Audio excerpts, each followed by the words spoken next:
lelaki idola yang dirindukan keluarga. Hari itu tanggal merah yang seharusnya libur, tetapi demi dedikasi di tempat kerja yang membuat harus tetap bekerja demi menjalankan tugas. Perasaan saat itu seolah-olah tidak kenal lelah dan tidak perhitungan dengan waktu untuk mengerjakan pekerjaan di tempat bekerja. Sehingga saking capeknya, badan menjadi tidak nyaman, panas, pegal-pegal seluruh tubuh, dan sampai sulit memejamkan mata di malam harinya. Mungkin karena saking semangatnya bekerja, padahal cuma mengerjakan tugas tambahan. Sebagai loyalitas dan tanggung jawab, malu jika tidak berhasil.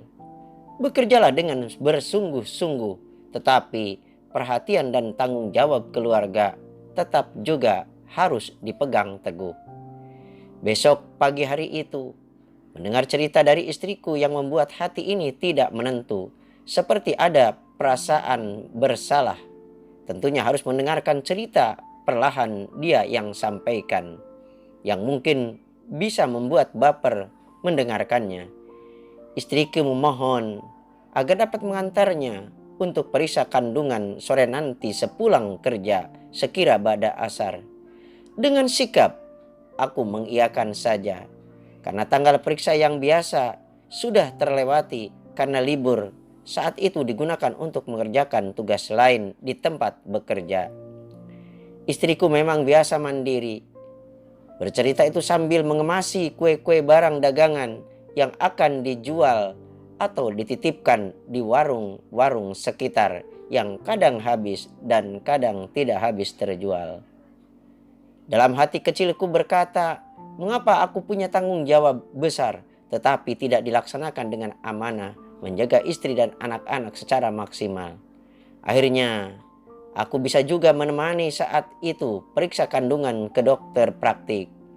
Setelah selesai periksa di dokter praktik, di atas motor rejel bututku, istriku bercerita tentang pemeriksaan kehamilannya. Dia bercerita panjang lebar tentang kandungan, kesehatan, dan perkiraan kelahirannya. Yang kata orang lain itu mungkin hal yang biasa, tetapi menurut kita itu luar biasa. Sampai ketika itu menurut istriku, dokter praktik tadi menanyakan diriku, "Ibu periksa ke sini dengan siapa?" "Mana suami ibu?" kata dokter. Aku pun tersenyum sambil menganggukkan kepala. Aku tidak tahu apa yang mereka bicarakan secara utuh, terkecuali yang istriku ceritakan. Aku hanya melihat istriku sumringah, melihat aku ada di luar menungguinya, dan ibu dokter pun tersenyum padaku.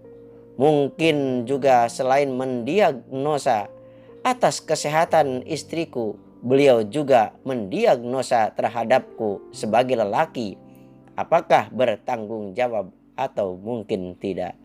Walaupun aku menyadari belum sempurna melayani dengan baik terhadapnya, tetapi aku sangat yakin istriku sangat paham posisiku dalam aku bertugas sebagai pekerja dan porsi yang sama sebagai kepala rumah tangga. Maafkan istriku, aku belum sempurna menjalankan tugas sebagai kepala rumah tangga. Belum sempurna membahagiakan dan menjadi yang terbaik. Hanya kalaulah boleh berharap, semoga diriku menjadi suami terbaik yang juga setidaknya diidolakan dan dirindukan keluarga.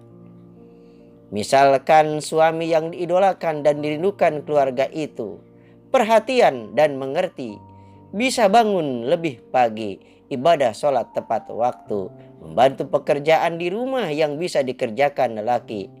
Mungkin sesekali bisa jadi koki dadakan, bercerita dan bermain agar lebih dekat dengan keluarga, terutama anak-anak. Menemani belajar dan memotivasi belajar anak-anak, dan ajaklah anak kita untuk membuka jendela dunia.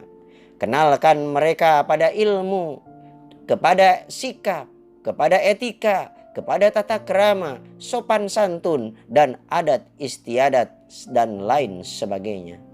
Anak adalah gambaran orang tuanya. Ajak pula anak-anak kita agar bercerita tentang dirinya.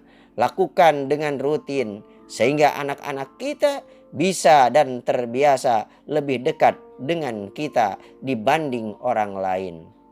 Jangan sampai anak-anak kita lebih dekat dengan paman atau bibi asisten rumah tangga. Bukankah kita orang tuanya?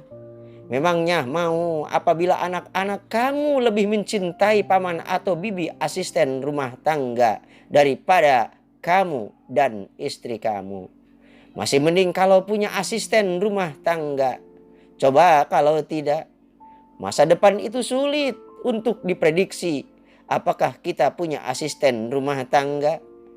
Apabila di suatu situasi di mana ekonomi yang selagi sedang sulit, kamu harus dapat memberikan kasih sayang yang terbaik untuk merawat keluarga, yaitu istri dan anak-anak kamu. Merawatnya dengan keikhlasan lillahi ta'ala. Ingat janji kamu di depan Pak Penghulu dan sirat taklik yang pernah kamu baca, yang disaksikan oleh orang banyak saat kamu ijab kabul dan akad nikah. Tidak perlu dengan hal-hal yang berat atau rumit, tetapi lakukanlah mulai dari atau dengan cara yang sederhana-sederhana saja dulu. Orang lain mungkin sudah biasa dan bisa melakukannya. Jangan mengaku memiliki cinta yang tulus kalau kamu belum melakukannya. Tentunya hal kecil ini dapat memberikan perubahan yang besar terhadap hubungan dan kasih sayang kamu. Lakukan saja dengan niat yang ikhlas. Semoga kamu menjadi tambah sayang dan perhatian kepada keluarga. Pikiran negatif saat kita gagal selalu ada tentu menghantui. Untuk itu, berusahalah untuk selalu mengambil nilai yang positif dari setiap kejadian dan kegagalan, sehingga dapat belajar dari kegagalan diri kita sendiri untuk tidak gagal atau jatuh pada lubang atau jurang yang sama di kemudian hari. Bergaulah dengan cara memotivasi diri dengan mengkonsumsi hal-hal yang baik dan positif demi membentuk optimisme. Sehingga apabila kita tetap bergaul dan berhubungan terus dengan hal-hal yang negatif dan pesimis, tentu kita akan tetap negatif dan pesimis. Kapan mau optimis dan berhasilnya?